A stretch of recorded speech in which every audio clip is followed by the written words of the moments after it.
What is up, everybody? Welcome back to another episode of the Triple H podcast. Happy Hour Hoops, everything NBA all the time, here with Dunny and Jake. Today, guys, we have a pretty fun episode. Not an entirely fun situation, of course. Last weekend, we lost the late, great Bill Russell. So we're going to be doing a Bill Russell tribute episode.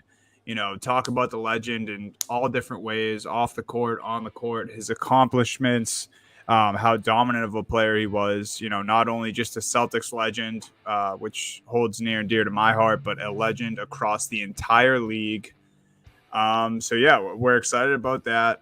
Before we get to all the Bill stuff, we do want to wish Anthony Edwards a happy 21st birthday today. Friday, August 5th is when we're recording. Ant Edwards turns 21 today, so he is officially a happy hour hooper now. He can partake in the happy hour part of this podcast because he already does a bunch of the hoops. He's very good at that part, but now he can officially drink legally. So, happy birthday to one of the up-and-comers here. And then the last thing before we get into the Bill Russell stuff is, Jake, we got more KD news. We got more Donovan Mitchell news. And this time, all of these teams involved may be intertwined. Are we looking at a possible 3-team deal here? Of course, well, I guess the Nets wouldn't be involved in this, but let's start with Donovan Mitchell. Potential 3-team trade. The Jazz, the Knicks, the Lakers. Are you buying into this? Do you think Ainge is stirring stuff up? Do you think the media is stirring stuff up? What are your thoughts? Man, I think the Lakers are just trying to finesse the world again. That trade just feels so Lakers-ish to me, just because honestly, any trade getting rid of Russell Westbrook sounds Lakers-ish to me, because I feel like nobody really wants Russell Westbrook, and they're just trying to get something out there, some kind of traction to get rid of this guy in some way. It doesn't surprise me though that we're still seeing the Knicks and Jazz linked together. I just think the Knicks are trying to not send 18, first round picks if they don't have to. Like Danny, I wonder what Danny's asking price still is right now. And clearly, like, that's what we talked about, I think, a couple weeks ago. Like, I feel like that the issue is, the Knicks are offering 4 first round picks and Danny wants 7, and they're not going to meet in the middle there, and I don't know if those are exact numbers, but that's just like something like that, where it's not even 4 picks is a lot, but just, yeah. I think that they're apart on that compensation. We know how much Danny Ainge loves his draft picks. Loves some draft picks. But man, I don't know. Like, it's the first whisper of something like that in a decent bit, but with the Lakers, I just don't feel like the Lakers can actually get involved in any of these things, from what it seems that way. So it just feels like a spin zone from somewhere else. Also, I just noticed this is the first time I think you had a ball. Yeah, it's an actual size ball on the mini hoop. Oh, wrong side. It's I forget the name of it. Wow, I don't know why I blanked. It's a Wilson Evolution. It's like one of my favorite indoor basketballs. But yeah, it was on my floor in the way of my chair, so I threw it up there. I was like, happy hour hoops. Let's get the ball in the hoop. Let's get some buckets. I guess we should say what this possible trade could be. I mean, this was from Legion Hoops on Twitter. The potential trade would be a 3-team deal between the Jazz, the Knicks, and the Lakers. Like you said, the Lakers just seem to inject themselves in these types of situations. But anyway, the Jazz would receive Russell Westbrook, assuming he would be bought out after that, and then draft pick compensation, which again, we have no idea what that means, because Ainge wants 20 of those things. Who knows who's going to be giving them up? Like, is he going to be receiving stuff from the Lakers, receiving some others from the Knicks? Who knows? But so that's what the Jazz are looking for. Westbrook in a buyout with picks, many picks, hopefully. The Knicks get their guy Donovan Mitchell, and the Lakers would receive either Pat Bev, Jordan Clarkson, and Bogdanovich, or Malik Beasley from the Utah Jazz. And I don't know. I mean, what like this seems doable, I guess. I think a lot of strings would have to be pulled to get this pulled off. But something that's interesting is we haven't seen a three-team trade this offseason. I feel like we're usually due for at least one, and this would be a massive one. I mean, I think they usually do involve some stars or some highly touted players when a three-team deal is done, but this could be the things that NBA fans and we need to end the offseason here. We need some, man. We got all these rumors at the beginning and it's just been a dead zone. It's weird though. Like, I feel like this happens in every sport now with free agency. Like, honestly, yeah, every sport, every major sport where there will be an initial rush and then all of a sudden everything dries up and there's still a certain amount of guys like that are, I mean, in the NBA's case, one of the best players in the league still available, maybe right now. But still like upper tier, upper echelon players of the league available. Like the NHL has right now has free agents that are considered probably top 20 available free agents, still available a month and a half later. Baseball, dudes don't sign for like 4 months in baseball. It's crazy. There's no free agency in baseball. And football, you even see that too with like holdouts going into the summer. I mean, it's more for extensions and everything else, but we've seen that so many times. And I think there's a decent amount of later free agent signings there too, with more depth guys, I guess, towards the end. But it feels like it's just dragging longer, and we'll get more answers when everybody's on vacation, everybody's doing different things. Like when they start getting back into camps, maybe, which is probably about a month or so, I feel like things will heat back up again because those guys you gotta be together no matter what, or maybe you don't. In the case of a Mitchell or a KD, if they're being serious about wanting to get traded, maybe they don't show up, and that's a groundbreaking thing. So who knows, man? Like I think that we're just in a dead period, and these guys, we know everybody's positions, and no one's willing to budge, and no one really has any incentive to at this point. There's no rush. Like we still got time until the season starts to know what's really going to happen there. Yeah, I think. I mean, this deal is just. I mean, the more I look at it, the less confident I am that it could get done. I think I would be excited for Mitchell in New York because I think that would be crazy. And obviously, that's their guy. That's their guy they're trying to get. That would be a huge needle mover for them, especially, obviously, we don't see guys like RJ Barrett in this potential 3-team deal. We don't see guys like Randall. Obviously, Brunson's now there. I mean, you're looking at a pretty decent squad for the New York Knicks if they're able to pull this off. But the rest of it, I don't know. It just kind of doesn't add up to me. Also, on top of all that, I cannot stand the Russell Westbrook slander this year or this summer. I mean, it's always around. It's always going to be there. And mid-season when there's games of actual footage of how poorly he played, like I can get behind that. But I think it's getting to the point that like people are trying to smear this guy's legacy, and he's done so many things, so many different times that no one else has done in this league. You want to know what it is though, and this is why I don't associate with this part of basketball fandom. LeBron fans, like serious LeBron stans, whatever you want to, LeBron sexuals, whatever you want to call them. Those guys, they are very powerful. It's like LeBron fans and Beyonce on Twitter are like that's the power they have, and it's everything you see Russ wise. Those people are coming after Russ. Like this is the thing I've heard from a lot of people is like the Lakers fans and LeBron fans don't mix very well. Like they don't, because there's combative, narratives going at it. When I was growing up as a Cavs fan and LeBron, like I said, late great Kobe Bryant, another legend, gone too soon. But the thing I talked about after he passed, why it was like crazy, is like he was the villain of my childhood. Probably for you too, as a Celtics fan, in other ways. But because it was all LeBron versus Kobe stuff, and that stuff is still there, like in the thick of this right now. Like that's because that's where real Lakers fans, that's where they're at. Like they're still just like, no, this is like the guy who was up against Kobe for 10 years. Like we like they love him, but it's never gonna be the same. So there's always been a weird push and pull.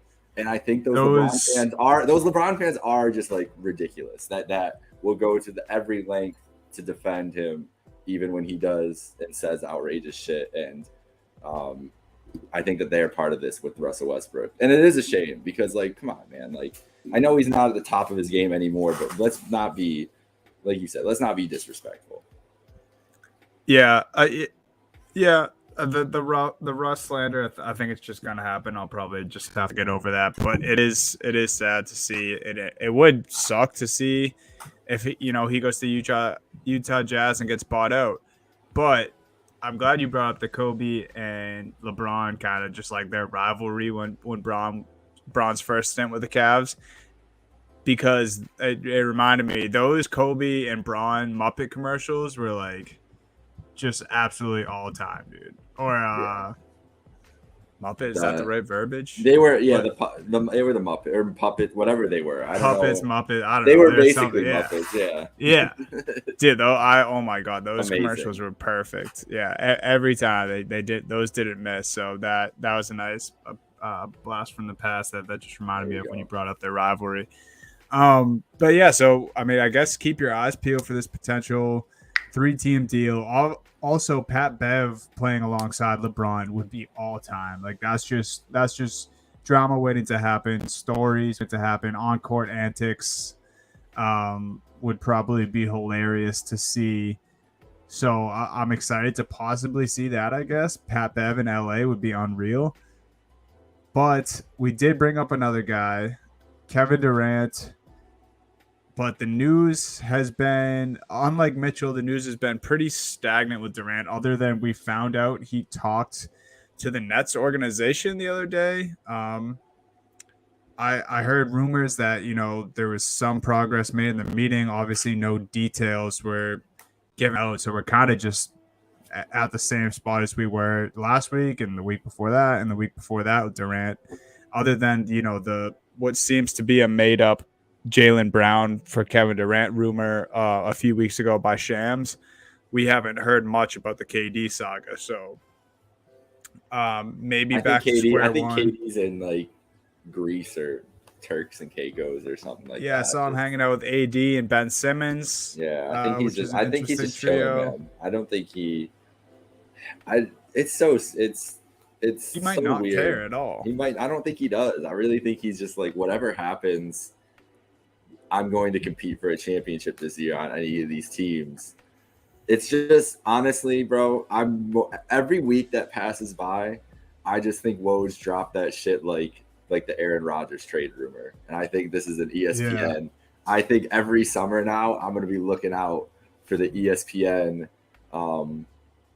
morphed. That's not the word I'm looking for, but the ESPN manipulated trade rumor that comes out during the summer, because it feels almost like it's the exact same playbook as the Aaron Rodgers trade, where it got dropped on a big day. It was right before free agency, and this was right before the NFL draft. Yeah. And we heard a rumor that this guy wanted a trade, demanded a trade, whatever else. And then we heard, a little bit of rumors for teams that were remember, I thought Aaron Rodgers was going to be a Denver Bronco, to be honest. I thought he was gone. Thought he was going to be moving on. And nothing came of it. And I feel like it's Woj and it's Shefty working for ESPN, who would not have any shame. Shefty with the Brady news have no this winter shame too. In doing something like this. No shame. And the Brady, and the Brady stuff too. They have no shame in doing anything. No, they don't. That is the worst part of it too, man. And like, granted, we're not same scale, but like we consider ourselves at least in this media realm too. I would like to think that we, if we obviously don't break news very often, but I like the stuff that we say to have a bit of truth to it when we do. So yeah, they really don't have shame. And I'm in agreement with you, man. Like I don't know. Maybe we just get hosed like once an off season in all of these respected sports, where we just get lied to. Everyone runs with it. The hype gets real, and nothing comes of it. I hope something amounts to this Kevin Durant Kyrie situation, just for the love of the off season and the drama, and just people moving to new teams. I mean, it's always exciting. I think Yeah. I always get that always gets me like a little extra excited for 2K too. Just going through like, oh, this guy's on this team. Oh yeah, like this team stacked to use now. All those things. So reasons to be excited, but also possible big reason to be disappointed if nothing comes of this. I could not tell you. Like, I think the Phoenix thing seems dead to me for where KD's going to end up. Boston, I really, really don't think it's happening. That's me not wanting it to happen, and that's also me just strongly believing Brad's not going to do it. So yeah, I have no idea where we're at with Kevin Durant. I don't think he does, like you mentioned. I don't know if Sean Marks does. So I guess we wait. Yep, we will just sit and wait. I think he is living his life no matter what, though. I think he's doing okay. Yeah, he's going to be competing for a scoring title next season, regardless. He's going to go out there and average his 30, regardless of what team he plays on. So I guess stay tuned for more Durant stuff. I'm sure we'll bring him up again next week in a similar fashion, or maybe we'll be surprised and Woj will come out with some concrete stuff and he's actually traded. Doubt it, but we will see. Now let's finally get to the stuff that we promised, the Bill Russell stuff. Bill Russell, we'll start with this, a guy who won 11 championships. Absolutely unbelievable. We're going to get back to that stat towards the end of the show. But I figured in honor of his 11 championships, me and Jake will rank the 11 best players in the NBA today in our opinion. So me and Jake will have differing lists. We're going to go through. We're going to say who we think is the best 11 players in honor of Bill Russell's 11 championships. So, Jake, would you like to kick us off? We are going to save the best for last. We're going to save the top of our list for the end. We're going to split it up into sections here, these 11 lists. Jake is going to start with his 6 through 11 guys. Yeah, you want to kick it off? Let's do it. Here's my 6 through 11. 11, Devin Booker. 10, Ja Morant. 9, Luka Doncic. 7, Jason Tatum. Oh, wait, no, I skipped a number here. 11, 10, 9, 8, Jason Tatum. 7, Kawhi Leonard. 6, Kevin Durant. Dunny's not going to be happy about Tatum going to being behind Kawhi and maybe even Kevin Durant at this point. I could see it on his face. I put him ahead of Doncic, though. That's for you. There, I believe in that. Well, brother going to be mad at me for that one for sure. I went with the guys. I had to put Kawhi. The Kawhi was the tougher one for me. Durant, even keeping Durant out of the top 5 was kind of tough for me at this point.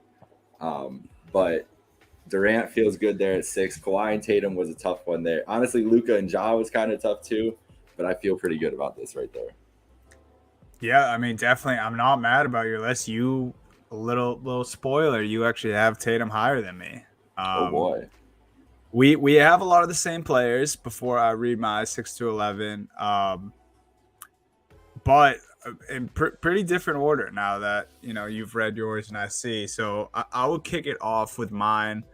My number 11, what I think to be, and this was super hard list to make, by the way. I didn't think it would be, but I was fighting with myself trying to make this list. I also want to give an honorable mention. I was so close to putting him at the 11th spot. Trae Young was my honorable mention. I really think that he's getting to that level, but it's just honestly what did me in not putting him in it is him kind of getting abused this year in the playoffs, which was obviously the opposite of what we saw last season.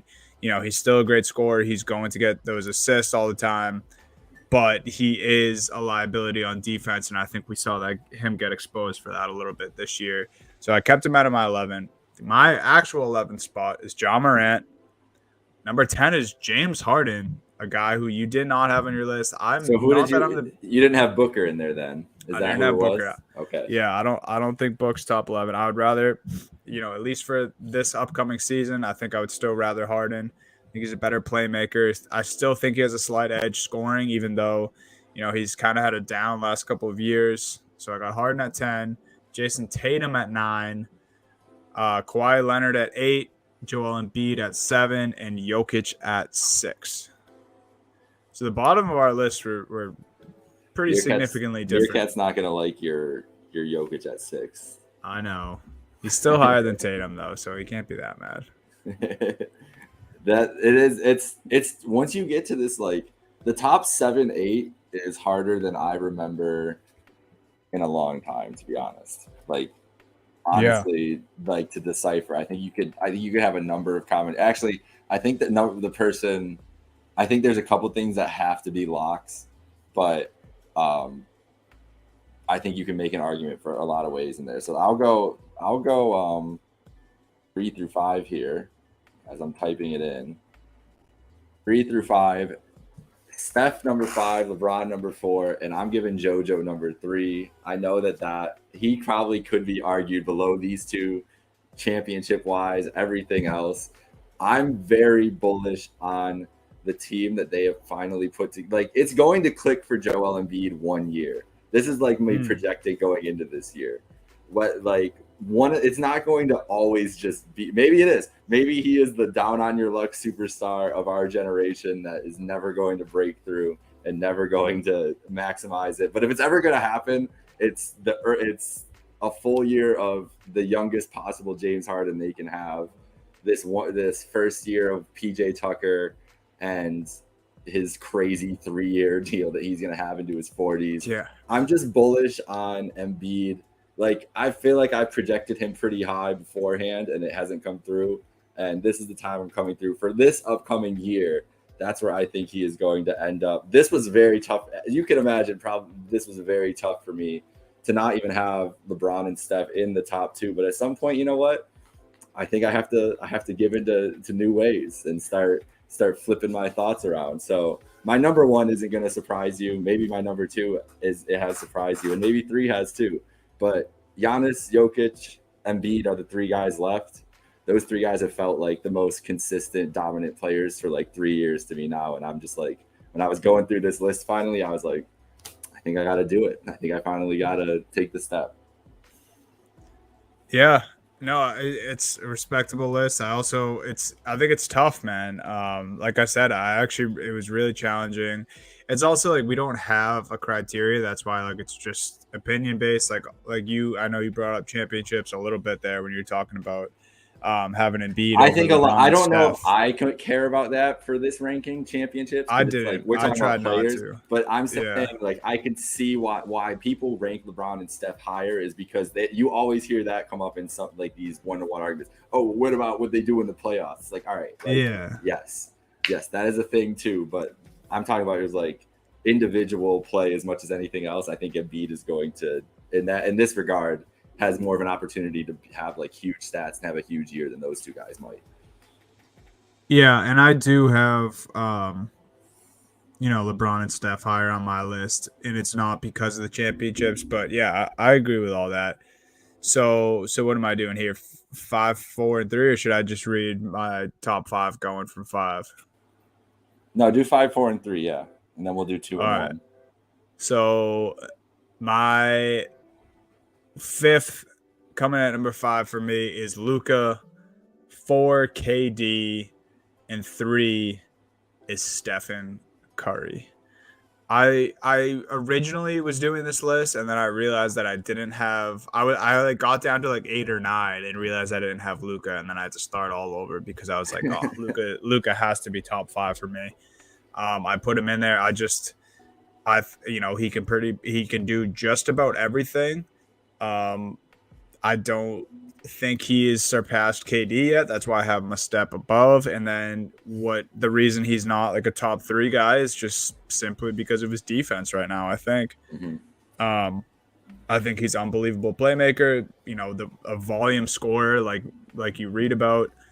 And he's still super young and is a triple-double machine on top of all of that. So Luke at 5, KD, I still think he's the best scorer in the world. Impacts the game in so many different ways. He literally puts the fear of God into defenses. And then Steph at 3. I mean, after this season, his legacy speaks for itself. Like, I think I had to have Steph top 3 for me. I love that. I mean, it's tough to argue with that. The reason I think our biggest discrepancy so far has been Jokic and I was there gonna Jokic say and Luka at this point. With Luka, for me, exactly what you said is the defense. I think that's how he ended up like at the bottom half at 9. Because the reason I have a Tatum is just the defensive upside for Tatum. Obviously, we know Kawhi's. And then the top 6 for me, Giannis, Jokic, Embiid, LeBron, Steph, Durant. That feels pretty good. But Doncic is a guy that, I mean, that's why 7, 8, 9, like those. That's what I'm talking about. What I was saying earlier, like top 8, 9 is so tough. Like you can make an argument for any three of those guys, and for you, like you could make an argument for Jokic, Embiid, Kawhi. Like all those guys could be top 5 guys this season, and like easily top 5 guys, like not without a doubt, like top 1 guys they could be, and no one would question it. I feel like it's been so long since we've actually had that. It's been LeBron mostly, but there is still a number 1 guy that I think. We could just, how should we do this? You wanted to both do 2-1? You go, I'll do the 2-1, you do the 2-1? Yeah, we can do that. Okay. All right. Well, hold on one second. I'm trying to type this out, so I'm going to try to stall. I've said who is the people left here. It's Giannis and Jokic, and I think for me, without a question, Giannis is best player in the league and will be for the foreseeable future. That's no surprise to anybody who listens to this podcast. I've been talking up Giannis is just the dominant force for I don't know, probably going into the playoffs and everything, just understanding how much of a singular force he can be. But Jokic he's won me over to finally put him in this spot. The dude's just incredible, like affects the game in so many different ways. I don't know if I think this is his peak though. I don't think I could ever put him against Giannis just because of Giannis's physical ability. But that's my top 2. What about you? My top 2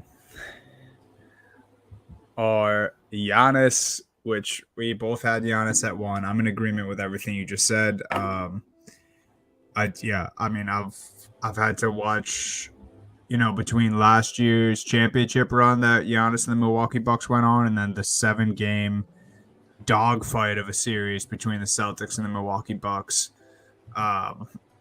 This season, going to 2 of those games in person, it would be foolish of me to say that Giannis is not the best player in the NBA currently, because he is. And then I still have LeBron number 2, man. I really thought going into last year, I was like, KD's better, Giannis is better. I might be ready to put Steph up. Even though LeBron really and his team really didn't do anything to impress me last year, the fact that he's as old as he is, averaged 30 points a game, and he's still LeBron, man. Like he's still, and like there's interviews and yeah, LeBron, he can speak out of term sometimes, but when he's being serious and like he means what he's saying, and like when he says I might be the best I've ever been right now, like I actually truly believe that this might be. I mean, he has the athleticism where he can still get up and like bang a reverse 180 in a game on a fast break. Like he's still doing that. He was doing it last season. Yeah. Averaging 30 points per game. And this is by far the most polished, like skill wise he's been. I mean, I think his jump shot looks the most pure that it has ever been. And his IQ just seems to increase year in, year out. Which he's already, had the best basketball IQ for like the last like 15 years in the NBA. And yeah, so it's really the 2 guys I've 1 and 2 kind of make cases for themselves. I think the biggest discrepancy in our list, which you kind of alluded to, you said it was Jokic and Luka, just because like how different we had those guys on our list. But I think just the 2 bigs, Jokic and Embiid in general, like I couldn't. I get it, and like especially the seasons they had last year. Just for me, there's just the guys that I have over them. I think I'd rather start or go into next season with those guys on my team opposed to Jokic and Embiid. And maybe I'm not valuing the center position, but I just feel like that's kind of where the league's at right now. That winning at least doesn't really value the center position. But That's fair. I mean, those Neither of those guys two are guys have ever made it far in the playoffs. And when Jokic did, I guess it was because his running mate was on a heater of a playing lifetime. out of his mind. Yeah. And not that like I disrespected them. Like I still had them 6 and 7, but yeah, that's just where I think it's at. And that is our 11 best players in the NBA in honor of Bill Russell's 11 championships. Yeah. So now we're going to talk the legend. You said his name there. We're going to talk him. Passed away last week. I mean, just the outpouring of support from every NBA circle and admiration, really. It's not even new this week. Like, there's a lot of stories that I've heard a lot of different times throughout the last 25 years of my life about Bill Russell. But just, I mean, on top of being an 11-time champion, as we mentioned, I think first and foremost it was awarded the Presidential Medal of Freedom by Barack Obama for accomplishments on the court and in the civil rights movement. So this is a man who was not only a basketball superstar, but as I think about someone in Boston right now, like Jaylen Brown, who has mentioned Bill Russell's legacy of what he's done specifically in that city, but just in general, guys like Jaylen Brown being able to speak out on issues like that. None of it would have been possible without Bill Russell, his activism, and just, the Boston Celtics organization too, being one of the first integrated teams in a time where it was not a great idea to do that. I mean, among everything else, but Bill Russell was a leader on that forefront, famously, obviously boycotting a game when they weren't being served in Boston restaurants. Like, it's amazing stuff that Bill Russell, put his first black head coach in NBA history. Black head coach, player coach, mind you, too. Man was out there getting double doubles every night. He won 2 NBA titles as a player / head coach. 5-time 1968 and 69. 5-time MVP, 12-time All-Star. As we said, 11 titles in 13 years, which is just disgusting. That's beyond absurd. Russell and Henry Richard are tied for the record for most athletes or most titles won by an athlete in a North American sports league. I mean, it's just 11 is just incredible. And then, mind you, also won back-to-back national titles with the San Francisco Dons and was a gold medal winner in the 1956 Summer Olympics. So he's got a lot of hardware hanging around the house. That's you want to hear this stat that's mind-blowing, and it kind of has everything. It kind of has a little bit of everything to do with what you just said. He has a record of 21-0 in winner takes all games. So, back against the wall, winner go home. He's 21-0 all time, and that includes the NCAA tournament, Olympic medal round, and deciding NBA games in the playoffs, because they used to do game 5s in the earlier round. So in game 5s and game 7s, he is 21-0 combined in all of those. That's ridiculous. 10-0 record in NBA game 7s. That's honestly just ridiculous. That's just a disgusting thing. Yeah, I mean, the dude he came through whenever you needed him in any walk of life. Came through. Like, that's just the craziest. That's the craziest stat ever. A lot of those games against Wilt Chamberlain, in a lot of cases, I think my favorite stories how, like, they would have Wilt, him and his family would have Wilt over to eat every single time he was in town. Like, for games, they would like hang out, spend, like, these dudes were positioned as each other as, enemies, as naturally, as many times they went against each other. But you listen to interviews, like the admiration, everything they had. I know there's one story, I don't remember exactly, but I think it was Russell's mom told him when he invited Wilt over one time for dinner, and then Wilt put up like some kind of crazy stat, like 45 and 10 or something, the game that they were playing there. Like, we gotta stop feeding him. We can't help him out anymore. But that was never going to happen. I was just listening to an interview earlier. Apparently, Bill Russell, when he was a rookie and Wilt Chamberlain was at Kansas, one of his years, called him and met him and like went out. That's when they first met. Like, Bill Russell reached out and just wanted to meet him and like spend time. And no one knew that they had like known each other before the NBA, but Russell already had seen, like, I would assume, like the potential that Wilt had, basketball-wise and everything else. And we know that they lived their lives much differently. Wilt Chamberlain, as you know, lived a very extravagant lifestyle and everything else. Yeah. But the one thing I've always loved about Wilt is hearing the interviews with Russell or him talk about Russell, because like the tone shifts and it's just like pure like admiration, honestly. Like he's like his big brother or something like that. Yeah, man.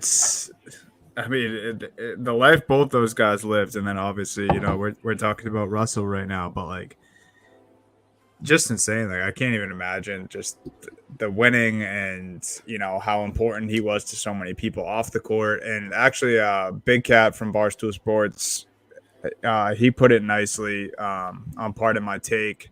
He said, if there was anyone who aligned to the saying, and this isn't, verbatim, this isn't a direct quote, but he basically said along the lines, if there was anyone who is aligned to the saying, they're a great athlete, but even better person, like that is Bill Russell. Like if anyone matches that's Bill Russell. He like originated that, to be like, right. Like he was so fantastic at everything he did basketball wise. But then, he was just such a gem and great person and social rights activist off the court.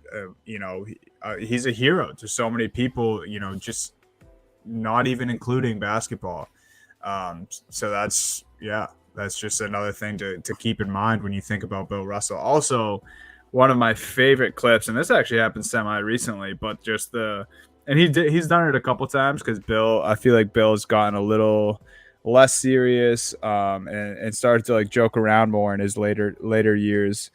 But him flipping off Charles Barkley when he's in the stands and the camera catches him and Charles is up on stage and he just like ever so slightly like throws up a middle finger and like has this awesome smirk on his face, like that's one of my all-time favorite Bill Russell moments. And it happened semi-recently. So yeah, I mean, super iconic. And should we discuss his jersey number here? Yeah, what do you think? Do you think that, I want to hear your opinion on this. What do you think? I mean, I want to just hear your opinion as the local, the Bostonite here on this podcast and everything too, just about Russell. And like, I know, like, I'm sure there's a lot of different reactions that were going on in Boston too, but definitely about the number 6 and just what that means. I mean, retired across the league. I think it would be an incredible move to do, but what do you think?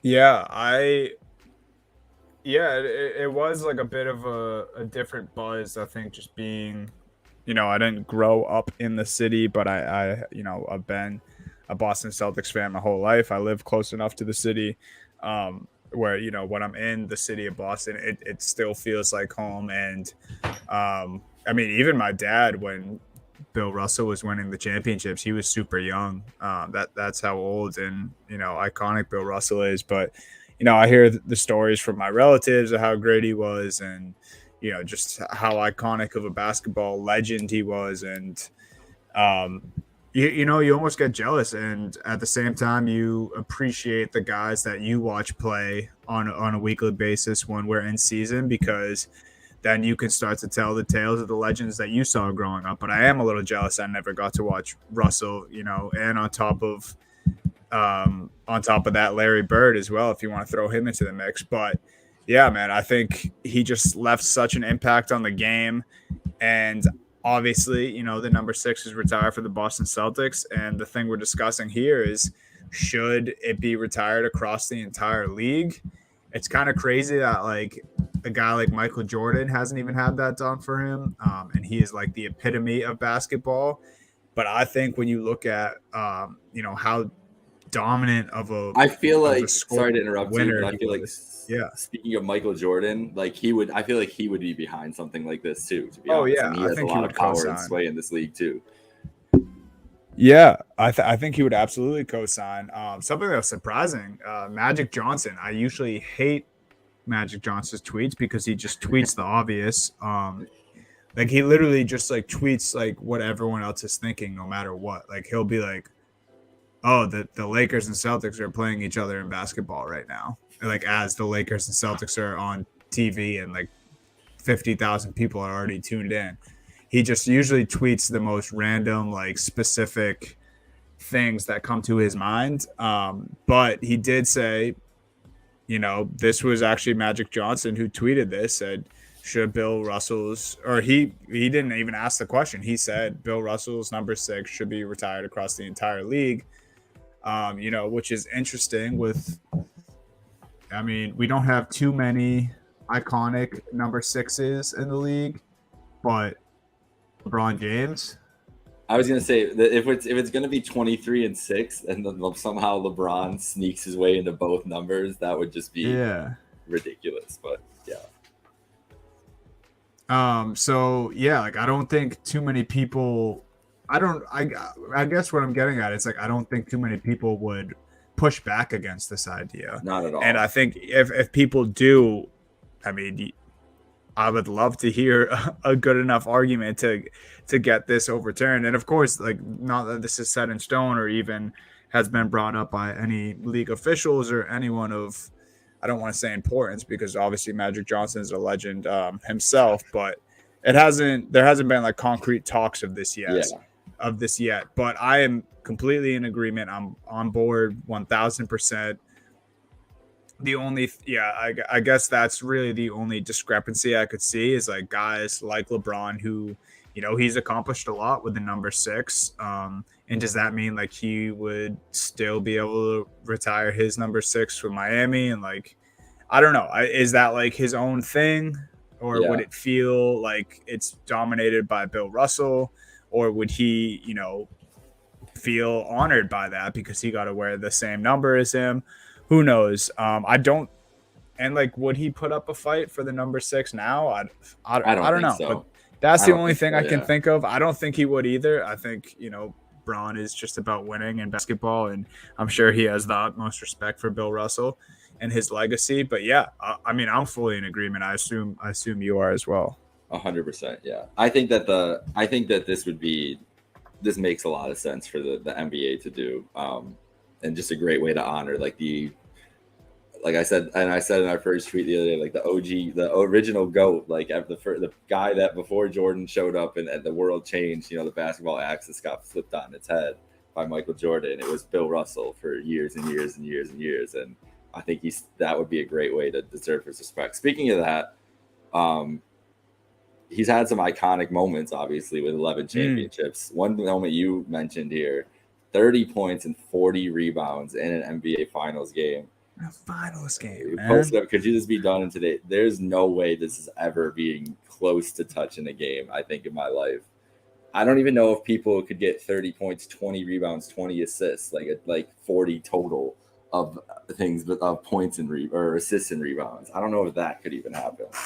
That is an absurd stat. And the 40 rebounds, it was not like Bill Russell was the offensive mastermind that we've seen from superstars like LeBron or a Jordan when you talk about other conversations, but dominated the game in every facet. Not just wasn't just dominating, could dominate offensively, but it wasn't always just offensively. It was defensively, it was mind games, it was chess, it was 5 steps ahead of you, knowing what your next move is. He had every advantage basically on the court, no matter what, no matter who was against him, no matter what. Yeah, there's actually this iconic photo of, and you mentioned him not just playing offense, also his defense. There's this iconic still shot of Bill Russell literally jumping over one of his teammates to block somebody else's shot on the opposing team. And it just showed how dominant he was at the time. He's completely disregarding his teammates. We've seen people get pushed out of the way or call for the ball to take from their teammates, but literally leaping over a teammate to pin someone else's shot against the backboard. So yeah, Bill did everything. And this 30 points and 40 rebounds, man, I had to ask the question, could this be done in today's NBA? There's no way. I don't think so either. And I'll give the guys in the NBA currently a little bit of credit towards this or why I don't think so. I think the NBA is also just a lot better product now. I think a lot more shots are just falling nowadays. Yeah. So there's just very slight chances to even be able to grab 40 rebounds in a game now. So I think obviously the 40 rebounds would be the toughest part. We see people get 30 points in the finals all the time. But there's a level of dominance that goes to that. And just thinking about it, we don't think that anyone would be able to pull it off. If I do think anyone would be able to come close to this, well, you think about it, you have to be someone who can get to the NBA Finals, because that's, well, I guess let's just say any NBA game. We don't have to. It doesn't have to be a finals game. Regardless, I still don't think if it was happen. a final. No, definitely won't happen in a finals game. No. Shit. Yeah, I can 100% say it won't happen in a finals game. But if there were anyone close to it, I think we're watching them right now. I think it's Giannis. I think he has the length, the strength, the physical tools. He's around the rim enough. He grabs offensive boards, defensive boards. He flies around everywhere. I think Giannis is capable in more ways than one of accomplishing this. But again, I think it comes down to the shot making. I think it comes down to Bill Russell is probably playing like nearly every second of this game, if I had to guess, where he got these 30 points, 40 rebounds. But yeah, and then it's weird. We talked about him. I think there's one other person that may be able to come close, and what came to mind was Joel Embiid. And I'm picturing it. I tried to think about it earlier and like make it make sense. I think it would have to be like an already dominant game from Embiid. Like everything's falling. He's in such a groove where he's plays more aggressive than he ever has, and he's just like trying to grab every board. And I also think it would have to be a perfect situation where like Harden or one of the other big dogs on his team isn't playing for whatever reason, and he really just like everything has to go through Embiid. But those are the only two guys who I think would come close to pulling it off, and ultimately, I don't think they would come close. Agreed. I think that's a singular stat that's never going to be reached. And you want to talk about things? We'll finish up here, as we spoke about 11 championships in 13 years. Dunny, do you think any athlete can ever get to 11 championships again in any professional sport? Your boy is the closest we're at right now with Tom. Yeah, he's not getting 11. He's not getting 11. 11 no, he's not. Like, I don't think so. I don't know if anybody can get double digits again. I think it'd be too hard. I really do. Yeah, it's crazy because like you just think of the dominance that we've seen in our lifetime, and like in the sports that I'm thinking of, like, and I think it's too late, obviously, for either of these guys now. But like Steph and Tom Brady come to mind. I think just Steph's getting up there. Like I think it's out of reach. I don't think he has enough rings right now to even come close to 11. And then like Brady needs 4 more to tie. I don't think he'll play 4 more seasons. We keep doing this with Brady, and he'll probably make me eat those words like he does everyone else. But, he would have to go get a championship every year, even if he did play another 4 years. Agreed, yeah. So yeah, I don't know, man. Like maybe down the road we see someone who's more dominant than LeBron in basketball and is more of a phenom than guys like Wilt and Bill Russell. But yeah, as of right now, and just the product of sports that I've grown up watching, I don't think any sport anyone will come close unless we see like just some unreal dynasty open up in whatever sport, and the main guy sticks around. Agreed. Only the legend, only Bill Russell. He'll hold that singular for I think the rest of our lives too. So rest in power to Bill Russell. He is going to leave an indelible mark on has already left, and like will continue to do so for the rest of our lifetimes, no matter what. I mean, just a true legend in every sense of the word.